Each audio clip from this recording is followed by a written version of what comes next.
Gracias por su atención. Vamos a continuar. Quiero presentarles a Ana Rosas Mantecón. Ella es investigadora del Departamento de Antropología de la Universidad Autónoma Metropolitana, doctora en Antropología.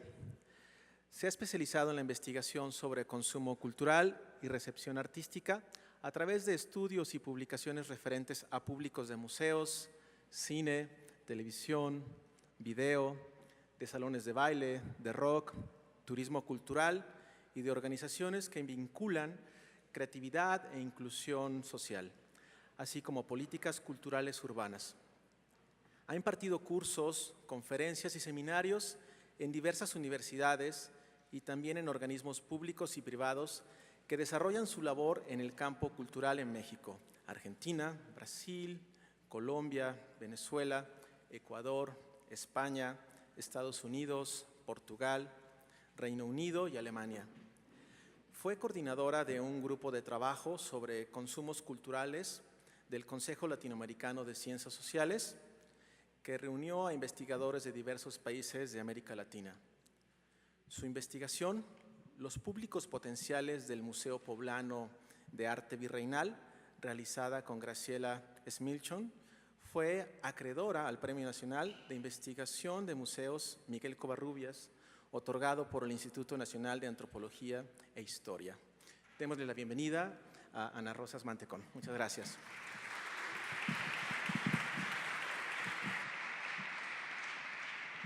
Muchas gracias a las autoridades del MUSA, a los organizadores, a la Universidad de Guadalajara. Es un placer estar aquí. Como verán, es impresionante, parece que nos hubiéramos puesto de acuerdo, ¿no? Los que nos convocaron simplemente, bueno, nos hicieron una serie de anotaciones sobre sus temas de interés, pero cuando yo he venido escuchando las ponencias que me han precedido, bueno, van a ver, hay una gran confluencia en los intereses, ¿no? Y en las perspectivas. ¿Por qué pactos posibles? Los museos tienen distintas ofertas. Nosotros vemos la más explícita puede ser las exposiciones, pero hay muchas otras ofertas que nos invitan, que nos convocan, con las que nos relacionamos, y los públicos que asistimos en relación con los museos siempre tenemos una serie de negociaciones en torno a cómo nos vamos, cómo va a ser la visita, qué vamos a hacer. Estos pactos no siempre son explícitos. Los museos tienen muchos niveles de emisión y muchas veces una exposición puede tener una cierta propuesta de relación, pero en el desarrollo de la visita nosotros vamos renegociando y no siempre esto tiene un solo nivel de negociación. Entonces yo quisiera explorar en este contexto en el que hemos venido discutiendo cómo ha venido cambiando el entorno, cómo se reformula el papel de los museos y qué implica entonces pensar el multiplicar los pactos, la manera en la que nosotros nos desarrollamos y entramos a un museo y lo que implica también los que no entran.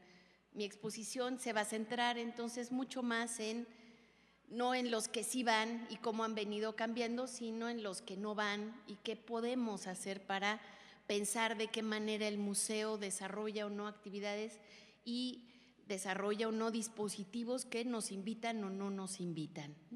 Escogí esta ilustración porque justamente en el centro está la manera en la que ha venido cambiando ser público de museos, ¿no? ¿Desde cuándo hay público de museos? En realidad es un rol, ser público de museos es un rol bastante nuevo, es un rol que, bueno, como mostró Silvia y como mostraron también las ponentes que me precedieron, en realidad no se puede, no, va mucho, es muy cercano, estamos hablando del siglo XIX, el siglo XX.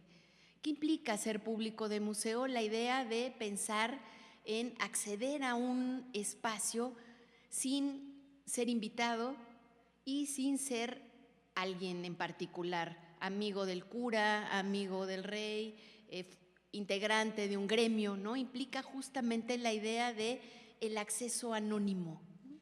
La idea de entrar justamente eso a un espacio que se hace público. Previamente a esa posibilidad, en realidad no hay público de museos. Hay invitados que cuando pensamos en la iglesia, pensamos en la realeza, en los gabinetes de curiosidades de la gran burguesía o en los municipios prósperos que fueron armando sus propias colecciones. Bueno, todos esos sujetos que de una o de otra manera tenían espacios que podrían ser entendidos como museos, convocaban de una o de otra manera, por ejemplo, artistas, convocaban aristócratas, convocaban a intelectuales burgueses, pero no eran públicos, ¿no? El primer museo que ostenta ese rol de haber sido público, nacional y secular es el Museo Británico. Y vean, estamos hablando ya de la segunda mitad del siglo XVIII, el Louvre también.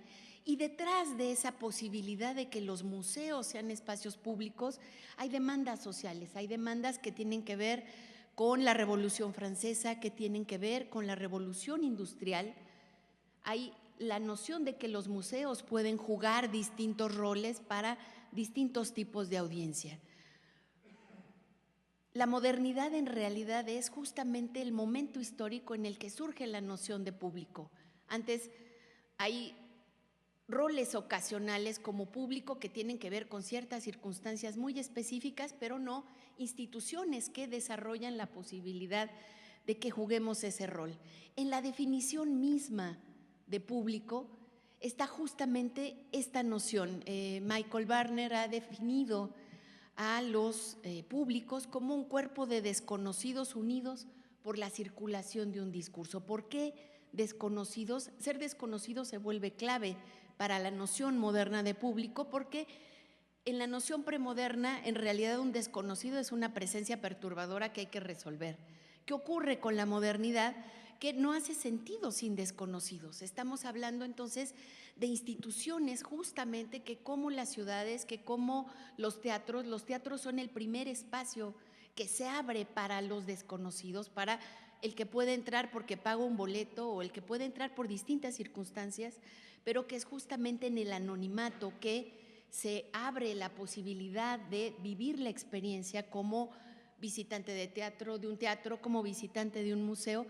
¿Qué va ocurriendo? Va ocurriendo que estos espacios se van conformando como lugares en donde deja de haber esta noción de los que nos conocemos para pensar en espacios que se abren a la diversidad y que se vuelven lugares claves para aprender a estar con otros.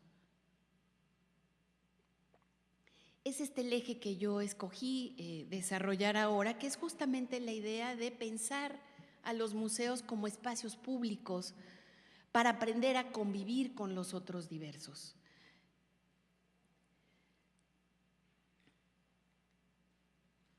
El hecho de que una oferta se haga pública, yo voy ahora a hablar de museos, pero estoy pensando en el cine, estoy pensando en el teatro, estoy pensando en muchos otros espacios que pueden hacerse públicos,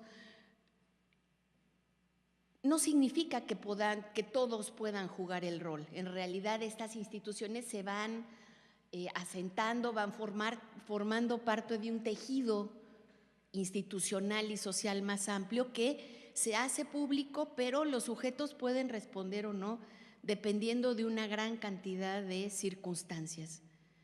No me voy a centrar en estas, hay una cantidad enorme de barreras para poder jugar el rol de público. Está, para empezar, en el caso de los museos, su ubicación.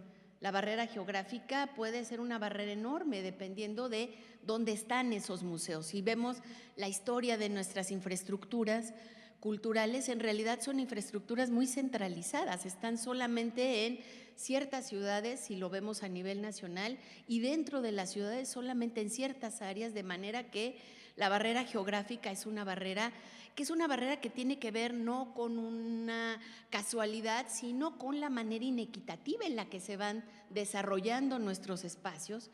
El generar, por ejemplo, el pensar espacios públicos de calidad, generalmente pensamos en los centros históricos, pero las periferias carecen de esas infraestructuras. El costo del transporte es también una barrera, el costo de entrada. Voy a mencionarles algunas. Está, bueno, por un lado, el crecimiento urbano no planificada, la distancia, el transporte, el tráfico, la violencia, el comercio callejero, ¿no? Se pueden y son en realidad barreras para llegar a los museos. Está también el capital cultural. El capital cultural, Pierre Bourdieu lo ha definido como ese conjunto de conocimientos, de habilidades que nos permiten simplemente mirar una oferta. Si nosotros no tenemos ese capital, no vamos a saber que ni siquiera nos va a interesar verla, está en nuestra espalda. El capital es como un lente que nos va permitiendo identificar justamente esas ofertas y es un conjunto de disposiciones que requiere la vida misma para que se vaya conformando, ¿no? Está transmitido por agentes como la familia, como la comunidad circundante, la escuela y bueno, cada vez más los medios, ¿no? Que nos van permitiendo disfrutar una oferta o no, ¿no? Hay otras barreras que no tienen que ver con la distancia, pero que pueden ser igualmente poderosas, como las barreras simbólicas.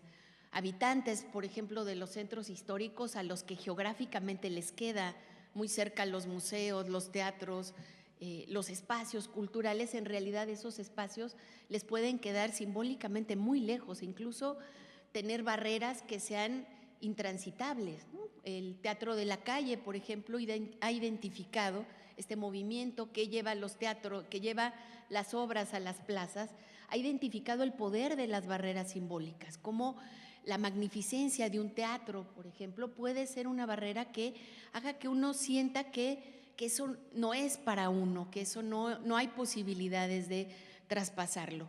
Michelle Petit, una antropóloga francesa que ha trabajado las prácticas de lectura entre los jóvenes de las bandas urbanas en la periferia de París o en el campo, ha mostrado cómo el miedo puede ser una barrera simbólica muy poderosa. El miedo a no pertenecer, ¿no? El miedo de los padres, por ejemplo, a llevar a sus hijos a un museo y que el hijo le pregunte y ver su autoridad ahí cuestionada por no saber, ¿no? El miedo a no saber, el miedo a lo desconocido también. El tema del arte contemporáneo, por ejemplo, tiene mucho que trabajar justamente con estas barreras que puede ser la barrera del miedo. Hay otra barrera que es una barrera que representa una gran posibilidad para pensar en lo que los museos pueden hacer para entender las maneras en las que hacen que alguien se sienta bienvenido o todo lo contrario. Y este es un concepto que fue desarrollado originalmente en el análisis literario, la noción del público implícito. El público implícito es la manera en la que un autor construye, por ejemplo, una novela o construye una obra y hace que ciertos lectores potenciales se sientan bienvenidos o no. Cuando nosotros pensamos en la estrategia, por ejemplo, de los bestsellers, ¿qué hacen los bestsellers? Hacen que los no lectores se sientan atraídos a la lectura. ¿Cómo lo hacen? Bueno, haciendo tramas muy sencillas, con un vocabulario muy restringido, con historias que tienen personajes muy buenos o muy malos, o sea, son estrategias que van armando que uno no sienta justamente esta idea de no es para mí. ¿Qué pasa con los museos? Los museos generan también estas estrategias, muchas veces de una manera que no es necesariamente consciente, pero cuando nosotros vemos estadísticamente por qué solo llegan jóvenes, por qué solo llegan de cierto nivel educativo, porque también de cierto nivel económico, bueno, tiene que ver justamente con que hay un público implícito que es justamente el que se va a sentir bienvenido y aquellos otros que llegaron, como dice Silvia muy bien, y que no volvieron, ¿no? O sea, justamente es porque no formaban parte de ese público implícito. Es un concepto que es muy rico para pensar cómo convoco a los que no forman parte de esa noción de bienvenida o no. Está el diseño arquitectónico, yo voy a mostrar solo algunos, pero está también la estructura misma de los dispositivos de comunicación y de información, los contenidos. Estos dispositivos contienen presuposiciones, contienen estrategias y no solamente en la manera en la que están puestos, sino también en los espacios mismos y refuerzan en unos el sentimiento de pertenencia, la idea de este lugar es para mí y en otros, y que generalmente son la mayoría, el sentimiento de exclusión. Cuando nosotros pensamos, por ejemplo, aquí es solo un ejemplo, ¿no? Vean la foto de la izquierda y la foto de la derecha. Bueno, ¿qué hay en la foto de la derecha? Podemos ver dispositivos incluso de horario, o sea, la posibilidad de que aquellos que no pueden caminar, que aquellos que tienen tal vez simplemente muchos años, ¿no?, que llegar en cualquier horario, de cualquier manera, pueden ser derribados, tienen temor justamente a pasar una mala experiencia. ¿Qué hay en la derecha? Hay una multiplicación de públicos implícitos. Es justamente a partir de generar un horario especial, generar un sistema, por ejemplo, de infraestructura en términos de que haya sillas especiales para los que no pueden caminar, ¿no? ¿Qué vemos en la parte inferior? Bueno, la posibilidad de darles a ciegos la habilidad, bueno, la infraestructura para que vivan la experiencia de acercarse a una obra, ¿no? Esto yo lo centré ahora en el caso de los museos, pero se puede llevar a muchos otros ámbitos. Por ejemplo, el campo del cine, ¿no? En Colombia, por ejemplo, se ha desarrollado hace algunos pocos años un programa que está en 12 ciudades colombianas, justamente para que los ciegos tengan experiencias cinematográficas. ¿Qué implica eso? Bueno, generalmente lo hubiéramos visto como algo impensable, ¿no? ¿Qué hay? Bueno, son dispositivos tecnológicos en donde los ciegos pueden entrar y reciben unos audífonos en donde les van narrando la estructura de una película y ellos pueden ir escuchando y pueden ir teniendo esa experiencia. ¿Qué está haciendo esta idea? Bueno, multiplicando la noción de quién puede ser bienvenido. Cuando nosotros vemos, por ejemplo, estas escaleras infinitas para llegar a un museo, ¿no?, ¿qué hay ahí? Los que no pueden caminar, desde luego que no forman parte del público implícito. En una conversación con un director de un museo, me decía, bueno, pero ciertamente tenemos estas escaleras, pero pueden entrar por atrás. ¿Qué implica entrar por atrás? Implica la noción de ser un intruso, ¿no? El rol es un rol en realidad que no es esta idea de al que bienvenimos. Hay una enorme cantidad de barreras discriminatorias que tienen que ver no solamente con la movilidad, ¿no?, o con nuestras habilidades de visión o de escucha, sino también con el género. Si nosotros decimos, por ejemplo, si yo les digo hombre público, ustedes piensan inmediatamente en un político, ¿no? Si yo les digo es una mujer pública, estoy segura que la imagen es radicalmente distinta, ¿no? Y tiene que ver justamente con la noción de que una mujer en el espacio público es sospechosa, ¿no? El espacio público no es para las mujeres. No hay detrás entonces discriminaciones de género, discriminaciones sociales, discriminaciones que tienen que ver con la historia de los países, ¿no? No sé si alcancen a ver, pero en la fotografía inferior dice la mezcla racial es comunista, ¿no? Es comunismo. Trump, ahí está, ¿no?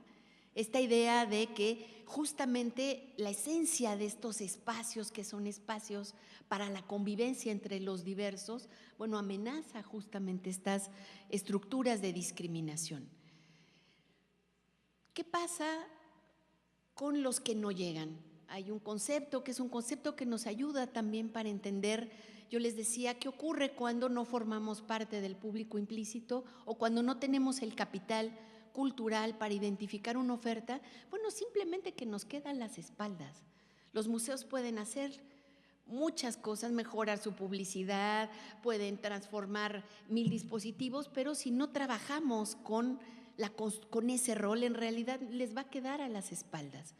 ¿Qué pasa entonces con esos no públicos? Son los que no juegan el rol, no son ni se sienten convidados, ¿no? Y pareciera en realidad que no van porque no les gusta, ¿no? Es fácil lavarse las manos y decir, bueno, yo trabajo para los que llegan, los que no llegan es su problema, no llegan porque no quieren, ¿no? Pierre Bourdieu, una vez más, es un sociólogo francés que nos ha ayudado a entender qué pasa con el gusto. El gusto pareciera que es lo único, lo más individual que tenemos, y él nos dice, en realidad eso que nos define son maneras de elegir que no son elegidas, no las elegimos, en realidad son formas en las cuales nuestra propia historia nos va marcando un conjunto de posibilidades que podemos tomar o no tomar y que están definidas por nuestro origen social y que además nos clasifica. No es solamente que nos limita, sino que a partir de esas elecciones, entre comillas, nosotros nos vamos clasificando socialmente y vamos buscando construirnos una posición social. Por eso es que es un tema tan complejo de analizar, porque generalmente mentimos. ¿Cuántas veces fuimos al teatro el año pasado? ¿Cuántos periódicos leímos? ¿Cuántos? Mentimos porque todos sabemos en realidad que clasifica y que a partir de esa clasificación vamos a tener un lugar social. Pierre Bourdieu dice que, bueno, a esa distribución inequitativa de los bienes materiales y simbólicos corresponde una relación subjetiva con ellos. Lo que ustedes pueden ver a la izquierda es justamente la manera en la que ciertas empresas culturales pueden analizar muy bien cuáles son esas barreras. A la izquierda está André Rieu. André Rieu es un músico que ha roto con muchas de las convenciones tradicionales, ¿no?, del campo institucional de la música instrumental, y ¿qué hace? Bueno, él rompe muchas de esas barreras, escoge solo música sencilla, nunca pasa sinfonías completas, pasa solo las que son más accesibles, viste a sus músicos de príncipes y princesas, hacen muchos números circenses, o sea, ¿qué va haciendo? Va derribando barreras y va justamente haciendo negocio con la manera en la que convoca a los que normalmente no se sienten convocados, ¿no? ¿Qué hacen esas estructuras? Bueno, van haciéndose conciencia de lo que podemos o no podemos apropiarnos, a dónde nos sentiremos bienvenidos y a dónde no. En realidad este es un escenario que es vigente, me parece que es totalmente clave, pero que está conviviendo desafortunadamente con escenarios emergentes que dibujaron magistralmente las ponentes que me precedieron, ¿no? Y que son escenarios que van complicando la posibilidad de pensar cómo está cambiando el mundo que nos rodea. Por un lado, y esto no hace que Pierre Bourdieu no sea vigente, pero es más complicado que eso. El origen social no es más un elemento único para pensar por qué nos acercamos o no nos acercamos. Estamos en realidad frente a un escenario crecientemente fragmentado, ¿no?, que nos obliga a multiplicar nuestra noción de no público. Los que no van no son solo los que no van por sus limitaciones económicas, que era la noción original que teníamos de los no públicos, sino puede tener que ver simplemente con la etapa de su vida, con nuevas legitimidades. Investigadores, por ejemplo, que en Francia están siguiendo muy de cerca la manera en la que mentimos sobre nuestros consumos, han descubierto que cada vez mentimos menos, por ejemplo, sobre la lectura, porque la lectura tiene ya otras legitimidades y se va modificando, y eso ocurre también con muchas otras formas de relación con la cultura que nos llevan a reconocer que hay mecanismos de exclusión que operan de una manera mucho más compleja. Hay un autor, Bernard Lahire, que dice, en realidad, la disonancia individual es mucho más la norma que la regla. Hay muchas otras influencias socializadoras que van haciendo que nuestra relación con las ofertas culturales se vayan modificando. Es muy fácil, por ejemplo, ahora, o es mucho más fácil aprender sobre la ópera en la televisión. Antes la posibilidad de volverse público de la ópera pasaba por formar parte, ¿no?, de una familia que le gustara la ópera, o por una serie de circunstancias que ahora la transformación de los medios va cambiando. La expansión de las industrias culturales y de las redes va transformando la manera en la que se transmiten los capitales culturales, la transmedialidad, la posibilidad, por ejemplo, ahora de escuchar la radio en el internet, la posibilidad de influir de maneras muy distintas en el desarrollo de una trama a partir de nuestra participación en las redes, el influjo de las políticas culturales, van cambiando las maneras de acceso y van haciendo el campo mucho más complejo para pensar en cómo intervenimos en él. Está también, bueno, no toda la oferta cultural se expande por el campo formal o institucional. Hay muchas ofertas ahora que pasan por organizaciones barriales, que pasan por otras formas de circulación cultural que es difícil visibilizar porque no forman parte de las estadísticas oficiales, pero que van transformando las formas de acceso. No podemos tampoco dar la espalda a toda esa cultura que está circulando hoy en día en las redes y que va transformando no solamente la manera en los dispositivos en los que van cambiando, sino va transformando también los roles de público. Pensar en público en realidad es una noción que ya nos queda muy chica, como mostraban justamente las ponentes, para pensar en esa diversidad de sujetos que tienen prácticas completamente distintas y que ya no solamente están yendo a mirar, sino que a partir de sus dispositivos comentan, discuten, reelaboran, reorganizan y van transformando, se vuelven interlocutores, ¿no? Y que van justamente con diferentes grados de conocimiento tecnológico transformando nuestra noción de lo que es la difusión cultural o el rol que juegan, ¿no? Estamos entonces frente a un escenario en donde hay públicos, en donde hay usuarios y en donde hay produsuarios. Produsuarios es una nueva manera en la que tratamos de nombrar esas prácticas en donde ya no es solamente el que llega y escucha, sino el que también sube fotos, sube videos, comenta, duda, ya no tiene esa misma, las instituciones no tienen esa legitimidad, duda, comenta, se burla, ¿no?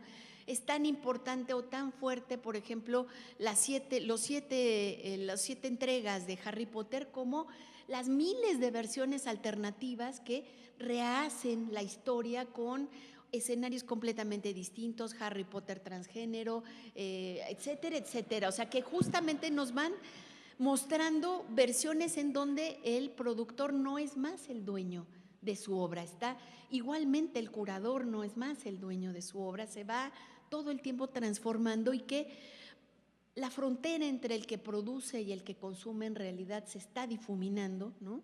Y tenemos ahora, bueno, una convivencia que me parece muy importante pensarla como una convivencia múltiple, porque no es que todos en realidad ahora, la noción misma de inmigrante digital es una noción que empieza a ser cuestionada porque no es que justamente lo tengamos por nacer. Hay dentro de los miles de personas que acceden, al mismo tiempo hay muchos otros que no acceden igual y que no tienen, que necesitan ser alfabetizados, ya no en la versión que teníamos originalmente de la alfabetización, sino estamos pensando ahora en la alfabetización del movimiento, la alfabetización digital, muchas otras alfabetizaciones de las que nos tenemos que hacer cargo y que también están atravesadas por diferencias sociales y por diferencias de clase. Tenemos entonces una cantidad, cuando pensamos en los públicos necesitamos multiplicar, siempre hablar en plural, porque tenemos desde los viejos que no pueden caminar fácilmente y que ni de chiste prenden un celular, ¿no? Hasta los otros que están totalmente alfabetizados digitalmente, ¿no? Los ciberciudadanos, tenemos que lidiar también con personas que, por ejemplo, como los fanáticos, se relacionan de una manera completamente distinta a través de su propio cuerpo, con las ofertas culturales, se tatúan, se operan, hay operaciones de los fanáticos para parecerse al personaje con el que se identifican. Hay muchas otras maneras de relación que no entendemos y que tenemos que justamente reconocer que no entendemos y que están cambiando y que me parece además que identificaron muy bien los ponentes con este desfase, con estos esquemas arcaicos que tenemos sobre el público como si fuera uno solo y no esta multiplicidad de sujetos que son completamente distintos y para los cuales necesitamos multiplicar nuestros públicos implícitos y no pasan totalmente desapercibidos. ¿Cómo incidir en estos escenarios cambiantes? Es difícil, ¿no? Las políticas culturales, como hemos visto, han solido concentrarse en los artistas, en los creadores, ¿no? En las dinámicas de producción y puesta en escena con enormes dificultades presupuestales, institucionales y de todo tipo. ¿Por qué?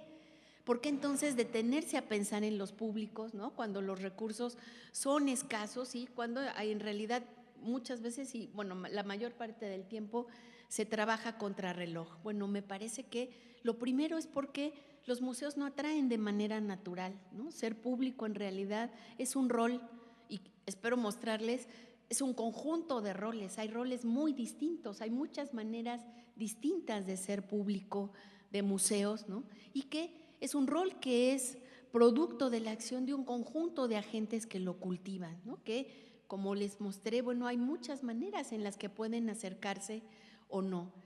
El gran problema es que para las políticas culturales es que generalmente hemos visto la asistencia a los museos como una experiencia de entretenimiento y no como una práctica que, bueno, ligada justo a gustos individuales, sino como una práctica ligada a derechos, ¿no? ¿Qué implica pensar? No me voy a centrar en esto, pero ¿qué implica pensar que esos que vienen o no vienen a los museos en realidad son ciudadanos a los cuales nos estamos dirigiendo o no, como clientes o como ciudadanos, ¿no? Implica pensar justamente cuáles son esos derechos. Bueno, para empezar, el derecho de llegar, ¿no? El derecho también de crear, ¿no? Y el derecho también a expresar, encontrar en lo que estamos ofreciendo esas claves para generar un diálogo, ¿no?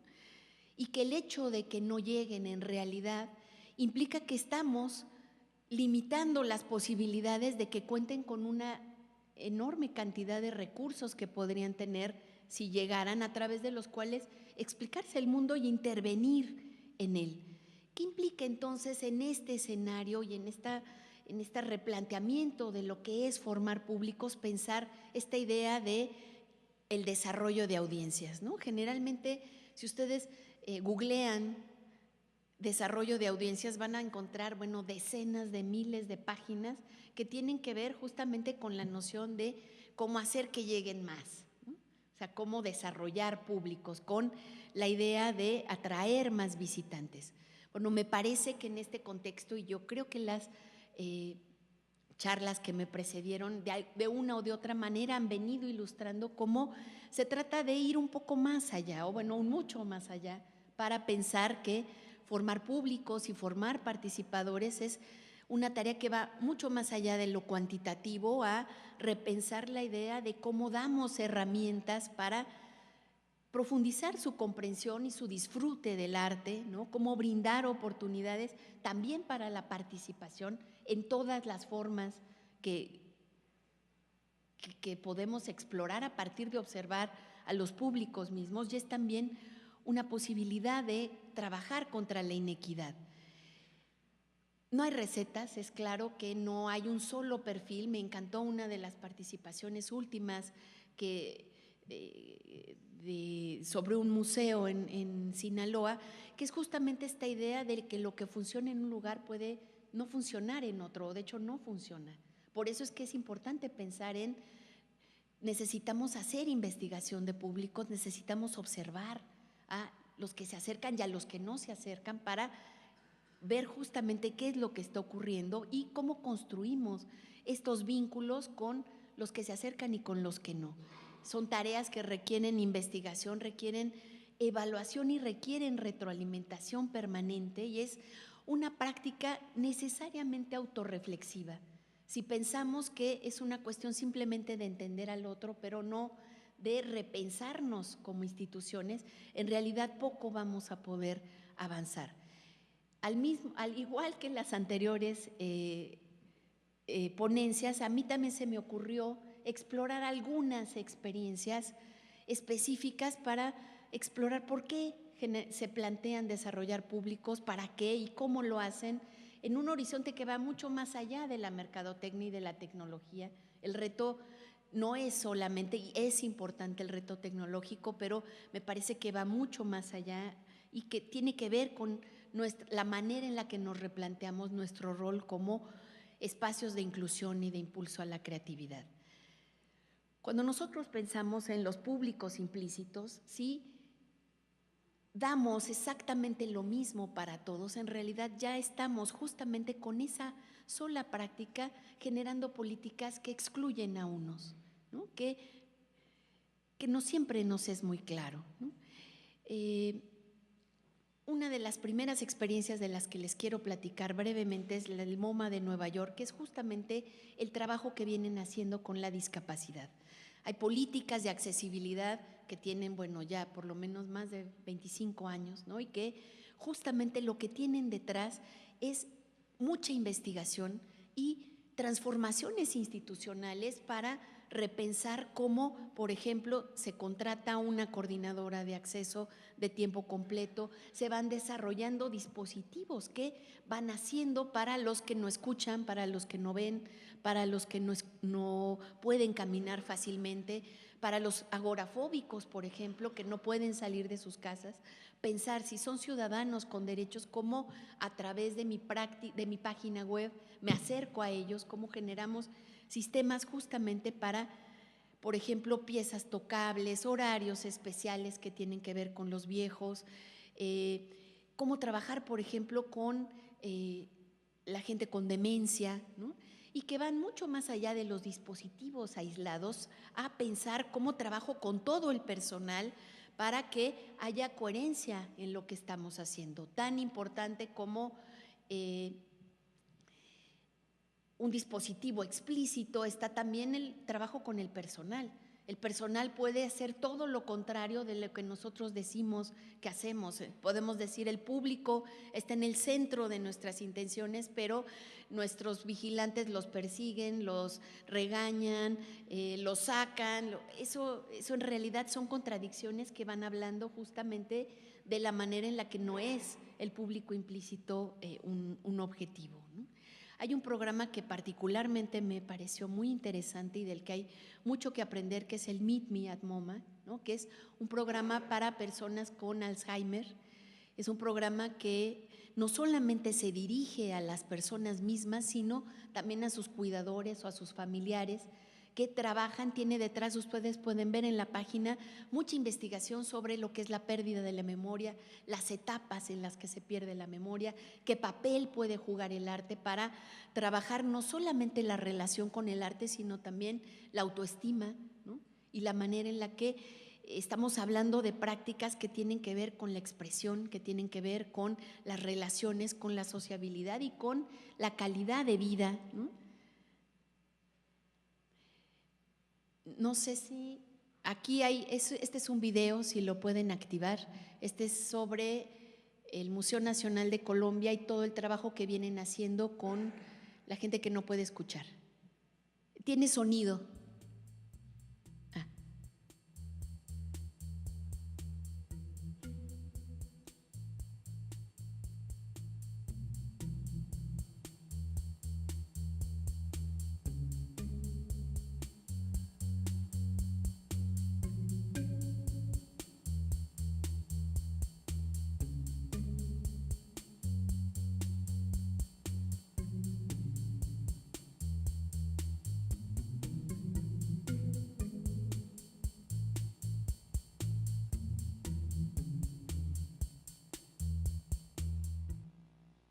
Esta chica es una voluntaria. El programa de voluntarios es un programa importantísimo dentro del museo, y esta voluntaria no solamente empezó a trabajar en la página web y en las visitas guiadas especiales para los sordos, sino que también alfabetizó al personal, de manera que uno llega al museo y lo primero que encuentra uno es un detector de metales en donde uno tiene que poner su bolsa para que vean que uno no trae un arma. Y entonces la primera experiencia es que el policía, el guardia que recibe la bolsa, en el momento que detecta que uno no escucha, él sabe decir buenas tardes, bienvenido, debe poner su bolsa en este detector de metales, le explica, y ahora yo voy a llamar, yo sé muy poco, ¿no? Se disculpa, pero voy a llamar a alguien que lo va a recibir. ¿Cuál es el pacto que hay detrás ahí? ¿Y cuál es el rol? El rol es de lo estábamos esperando. O sea, es usted bienvenido, ¿no? Hay justamente a partir de esta alfabetización del mismo personal, ¿no? Cuando uno llega, por ejemplo, a las salas, el museo se viene renovando, pero las nuevas salas justamente tienen lo primero que uno se topa cuando entra a las nuevas salas es una mesa en donde, si uno no escucha, tiene toda la versión en braille, ¿no? Y tiene también la versión, son distintas versiones para si uno no escucha, si uno no ve, está toda la descripción del recorrido de esa sala justamente en braille.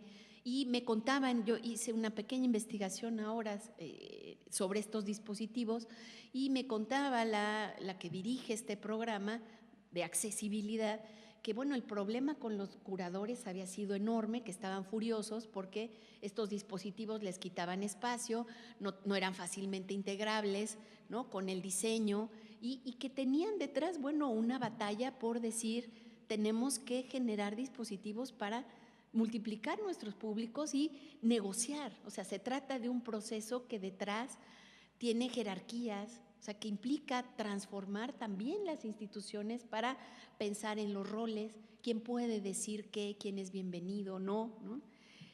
Hay otra iniciativa de la que les quiero contar brevemente, que no parte de los museos, pero está en relación con ellos. Es un grupo posfeminista, ellas se llaman posfeministas, justamente porque es un grupo de feministas que se plantean una estrategia distinta para trabajar políticas de género, de inclusión de género, y que ponen en el centro, ellas dicen, no el victimismo tradicional del feminismo, sino un conjunto de estrategias que ponen en el centro el gozo y el placer estético, ¿no?, y el placer de la convivencia con otros. Se llama Territorios de Cultura para la Equidad, y trabajan con lo que ellas llaman mujeres con ciudadanías restringidas, que son, bueno, una gama muy amplia de mujeres, ¿no? Yo les voy a hablar solamente del esquema general, ¿no?, pero pueden entrar a su página y hablan ampliamente de las estrategias. Ellas ponen en el centro la accesibilidad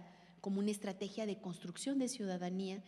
No es solamente, están muy conscientes de que no se trata solamente de llegar como público, sino también de trabajar la creatividad y de pensarla en relación con la sociabilidad, que es algo que está en el centro del por qué vamos a estos lugares. Creo que es algo que no siempre tenemos muy claro. Nuestros públicos no vienen solo a ver películas o a ver exposiciones o a lo que sea que ofrecemos, sino también vienen a estar con otros. Vienen a estar con otros en el espacio público, y esa es una dimensión con la que no siempre lidiamos y no siempre tenemos claro, ¿no? ¿Cuál es el potencial de estas prácticas? Bueno, esta foto muestra una experiencia que tuvieron en uno de los proyectos. Uno de los proyectos era un proyecto con barrenderas del centro histórico, que usualmente lo que hacen es lavar y barrer los monumentos, y barrer también los turibuses y todo lo que implica la relación con el patrimonio, y rara vez, bueno, tienen la posibilidad de jugar ellas el rol de público, el rol de turista, el rol de asistente, ¿no? Como parte de este proyecto con las barrenderas, ellas hablaron con el entonces director de Universum, que era el doctor Drucker, para que les permitiera llevar estas barrenderas al museo, ¿no?, al Museo de Ciencias. La gran sorpresa de estas mujeres fue que ninguna de estas mujeres conocía Ciudad Universitaria. El Museo Universum está en el sur de la Ciudad de México, en Ciudad Universitaria. Pensaban que la entrada estaba prohibida, o sea, que había que tener una credencial de estudiante, la barrera simbólica, ya no para entrar al museo, para entrar a la universidad y al conjunto de espacios que hay ahí, ¿no? Y bueno, la segunda sorpresa fue que el doctor Drucker se negó a dejarlas entrar gratuitamente, ¿no?, aduciendo problemas presupuestales y etcétera, etcétera, ¿no? Entonces, es muy interesante porque ellas aprovecharon esta negativa. El doctor Drucker es conocido en México por su programa de difusión de la ciencia que se llama Una pequeña dosis de ciencia, ¿no? Entonces, ellas aprovecharon esta negativa para, bueno, consiguieron un financiamiento, que alguien pagara por la entrada de las barrenderas, y le hicieron una manifestación cuando llegaron, justamente por eso es esta idea de una pequeña dosis de respeto, ¿no? A esta idea de pensar, no se trata de pensar que los museos deban ser gratuitos, pero se trata de pensar en estrategias diferenciadas para los que no podrían entrar, ¿no?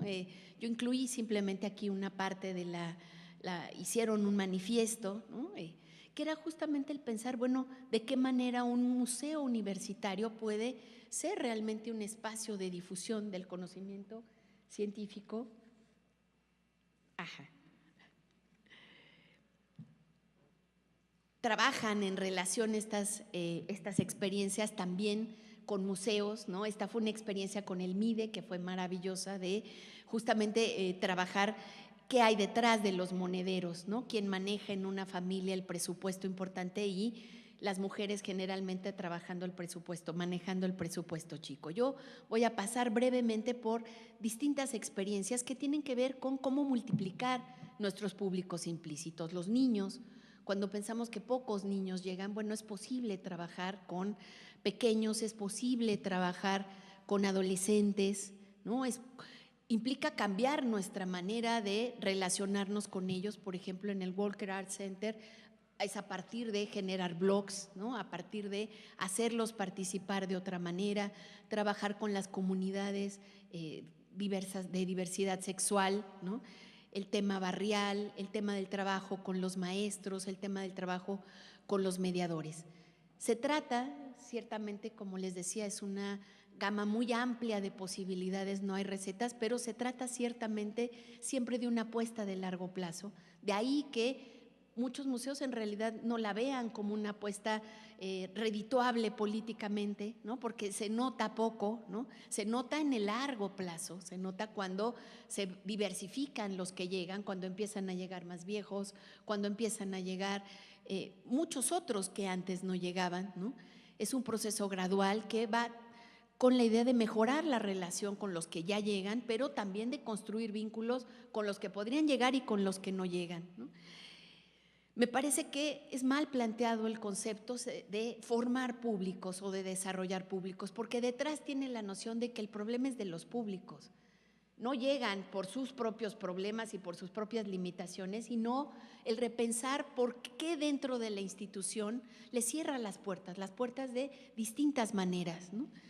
La clave, me parece, entonces, es pensar en cómo romper el monólogo para generar comprensión cultural mutua. Yo creo que a partir de estas políticas de formación de público, las instituciones tienen la oportunidad de repensarse a sí mismas, ¿no? Y de encontrar formas de dialogar con ellas. ¿Están realmente dispuestas las instituciones a transformar sus estructuras institucionales, a mover sus espacios de poder, a transformar, darles otro lugar justamente a esos otros? ¿Están dispuestas a generar dispositivos incluyentes, a transformar los que son excluyentes? Me parece que es un problema que es difícil, es poner el conflicto en el centro, ¿no? Me parece que desarrollar esta posibilidad de saber recibir al otro, ¿no? Implica volver a poner la noción de lo público en el centro de estos espacios, ¿no? ¿Cómo poner esta noción de lo público? Bueno, creo que justamente el observando a los públicos. Me parece que buena parte de las claves están justamente en los otros, ¿no? Yo quise acabar con este ejemplo de la Biblioteca Vasconcelos, que es la biblioteca más grande de la Ciudad de México, que en muy pocos años ha logrado recibir más visitantes que el Museo Nacional de Antropología, a pesar de estar donde está, ¿no? Y a pesar de las dificultades que implica transportarse hasta ahí. Pero me parece que la Biblioteca Vasconcelos es justamente un ejemplo de que el espacio sigue importando. Cuando uno ve qué hacen los que van, hacen en realidad cosas absolutamente contradictorias. Unos van a leer y otros van a dormir. Unos van a ver videos, otros van simplemente a estar con otros. Unos van porque no tienen otro lugar donde están, o otros van porque es un lugar diferente a los que tienen, ¿no? Me parece que si algo nos muestra es que el espacio les importa. Yo creo que cuando pensamos en los millennials pareciera que, y en la revolución digital, que el espacio no importa más, que el cuerpo no importa más. Creo que no es así. y esto lo tenemos que ver a partir de observar qué hacen, cómo lo hacen, qué necesitan. Me parece que si hay algo que es claro es que es gente que viene a estar en compañía de otros que no conoce y de otros que sí conoce. Son espacios justamente que lo que van haciendo es justamente ayudarnos a entender cómo respetarnos mutuamente, a negociar y aprender a estar con otros. En una entrevista al director del museo, Daniel Goldin, él me contaba, por ejemplo, cómo en la actualidad él tiene una demanda por un padre que se enfureció porque había un par de lesbianas besándose y fue el padre con su hija a pedirle al director que las sacaran, ¿no? Y él, bueno, tuvo que decir, bueno, yo entiendo sus dificultades, pero este es un espacio para la diversidad. Y es un espacio en donde vamos a aprender a estar con otros, con sus otredades y con sus prácticas. Y entonces no es una práctica sencilla. Creo que pensar en cómo trabajar esto, bueno, se trata de un escenario que está cambiando, es un escenario que nos implica pensar en los otros, justamente. Lo paso rápido porque lo desarrollaron muy bien los que me precedieron, pero que justamente implica transformar nuestra noción de qué estamos hablando cuando pensamos en formar públicos. Bueno, me parece que estamos pensando en generar espacios que les den otro poder para habitar el mundo y recursos para comprender y actuar en él. Gracias.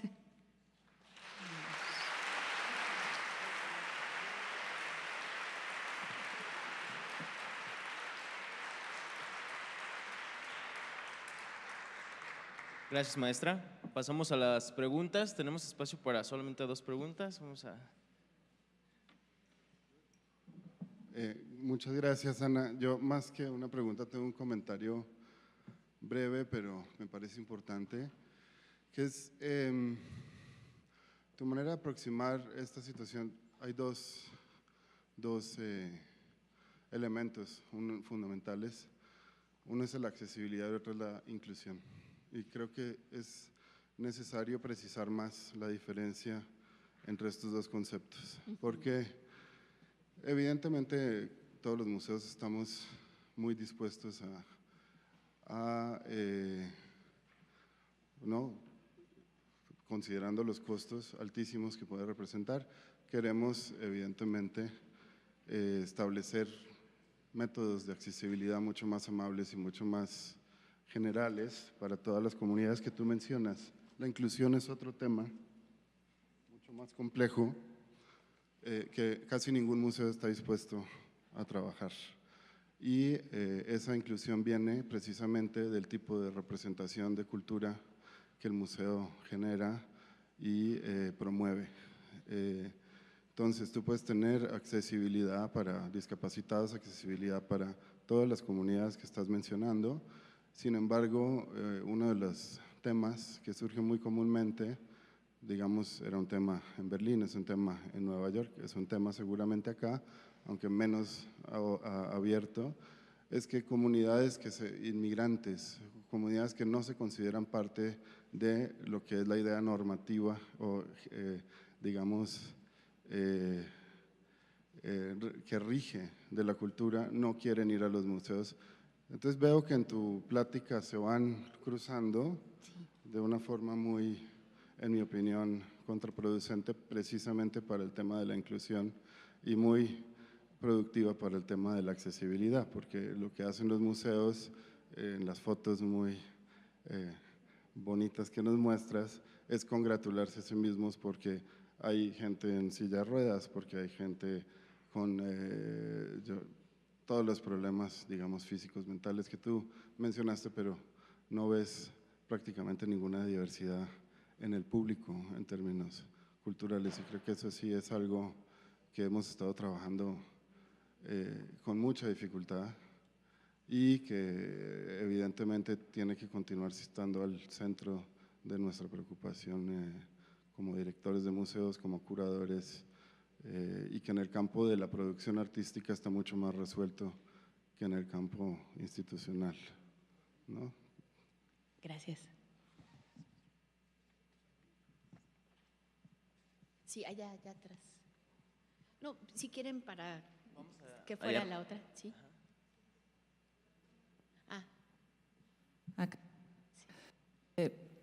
Brenda Valdés y bueno, muchas gracias por la presentación. La verdad es que das en el clavo a muchos puntos, pero yo algo que quería subrayar dentro de lo que tú dijiste, que claro, depende mucho también de cómo los museos, su punto de partida, cómo definen a los públicos, ¿no? Y eso, si los conocen o no, pero algo en lo que tú le das al clavo es, pues no solamente es formar a públicos, es formar participadores, o sea, es formar, o sea, es desde el concepto, no se trata, ¿no? Esto justo de que sean únicamente gente que entra y sale, que sean los meros espectadores, sino ya pasar a este otro papel, este otro rol que como museos pueden provocar, pueden facilitar, ¿no? Sugerir, y también como visitantes poco a poco irlo adquiriendo, ir conociendo también que tenemos esas capacidades y podemos también interactuar o participar de esa otra forma. Entonces creo que sí, le das así en el clavo, no solamente es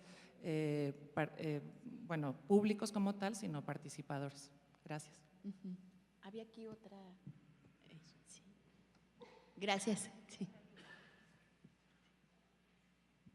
Gracias, Ana. Yo soy de aquí de Guadalajara, soy mercadóloga y hace poquito graduada de un diplomado en museografía y museología de aquí de Guadalajara, de hecho varios compañeritos míos por aquí. Entonces, mi pregunta es, ¿por qué ustedes que pueden estar más cerca de, por ejemplo, la Secretaría de Educación Pública o de Gobierno, por qué no piden que en las escuelas públicas o en los colegios se den clases de arte, de historia del arte? Yo, por ejemplo, me acuerdo chiquita, jamás tuve, yo estuve en escuelas de gobierno y también en colegios, y no me acuerdo haber tenido nunca una clase de historia del arte, ¿no? Siempre ciencias naturales, educación cívica, etcétera. Porque, por cierto, pues muy aburrida si no me acuerdo de nada. Entonces, ahora le pregunto, por ejemplo, a los hijos de mis amigas, y siguen las mismas clases, ¿no? Siguen la misma clase de artísticas o manualidades. Entonces, yo creo que pues sí, no hay tanta afluencia, pero es porque, y hay tanta, se sienten las personas ajenas, porque desde chiquitas no se les inculca ese deseo y ese amor y ese gozo por el arte, ¿no? Entonces creo que desde ahí hay una brecha, ¿no?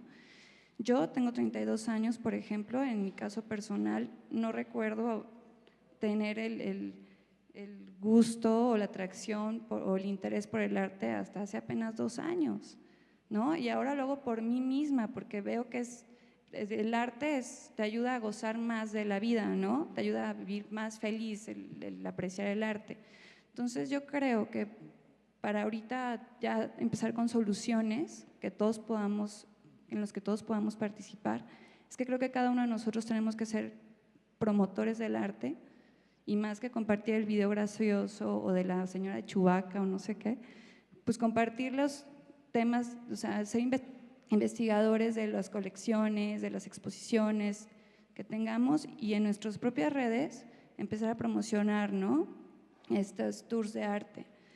Y otra cosa es que se enfocan mucho en la búsqueda de públicos, niños, personas con discapacidad o adultos o millennials, pero el secreto ahora de llegar a los públicos es irte a nichos.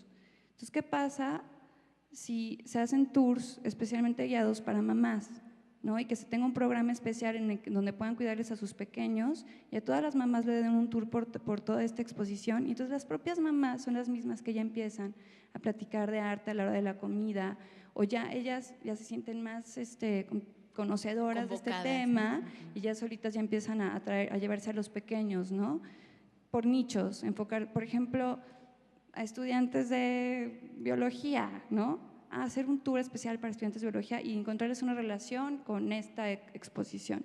Entonces creo que más que irse por segmentos, ya es por nichos, y sí, pues a todos, que todos seamos promotores del arte, y también pues tratar de que en las escuelas ya se hable de historia de arte desde pequeños para que los chiquitos ya se sientan invitados, ¿no? a estas instituciones.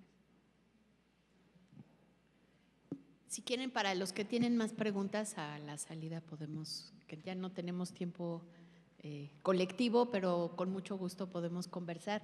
¿Sí tengo tiempo de decir algo? Bueno, damos por concluido la primera parte. Muchas gracias a todos por asistir.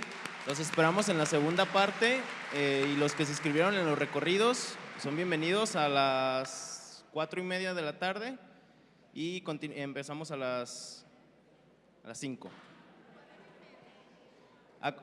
Continuamos con el maestro Eric Cámara con retos de curaduría y le sigue Leticia Becerril Palacios con la procuración de fondos.